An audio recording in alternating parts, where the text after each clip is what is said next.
late 90s, a company called Midway had already gotten their feet wet with the surge of various racing games, such as the Cruisin' and San Francisco Rush series.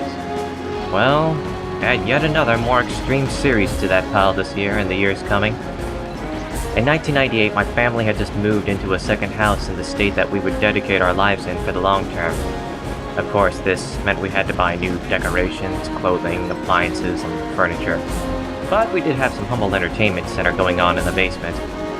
We had a Sony PlayStation console for that time being, and the TV for it has seen some better years. Stupid electromagnetic fades. A year later, my mom was out and about in one of our local big city shopping malls getting what she wanted with the coupons she had. Victoria's Secret, Sears, JCPenney, Boston Store, and Auntie Anne's Pretzel Shop. My father and big brother, who had time to kill, went to the one and only arcade place in the mall.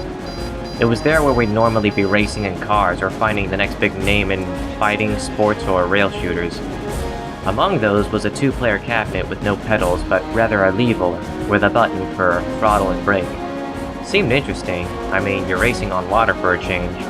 But of course, considering how small I was compared to the average-sized driver's seat, I had to see the two bigger men of the family have first dibs on it. The announcer of the game had quite a colorful accent, something I haven't heard since Whiplash, aka Fatal Racing in Europe. The adrenaline rush and freedom you get racing on water was very similar to San Francisco Rush, in that you want to fly, and by fly I mean speeding fast enough to get some air off a hill or a ramp.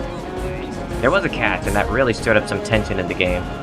Once you get some boost and use it long enough, you can launch anyone out of your way. That means if you were on the receiving end, you definitely want some payback. I don't know if it's what the devs were going for, but they certainly opened the floodgates with this one. I haven't heard my dad and bro scream so loudly over such competition, but we definitely had a new game we wish to have at home. And the fact that this game spread like a plague to almost every other arcade place in town I've been in showed some high demand in those areas, even at my nearest Chuck E. Cheese's. Lo and behold, the call was answered. Although it was released as a launch title for Sega Dreamcast, we didn't take wind of it until a few months later when we were browsing games at CompUSA. We still had dial-up internet access back then, and the phone had more use than the TV. Business as usual. What we didn't see the first time we played it on console was that almost everything had to be unlocked first by playing the game. This was a normal thing for Midway to do with every post-arcade game release, as if Mortal Kombat didn't have enough secrets.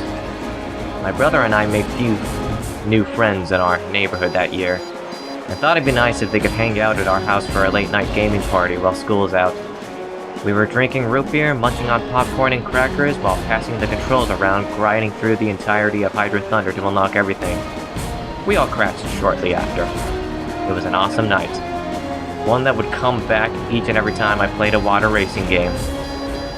Splashdown, H2 Overdrive, Hydro Thunder Hurricane,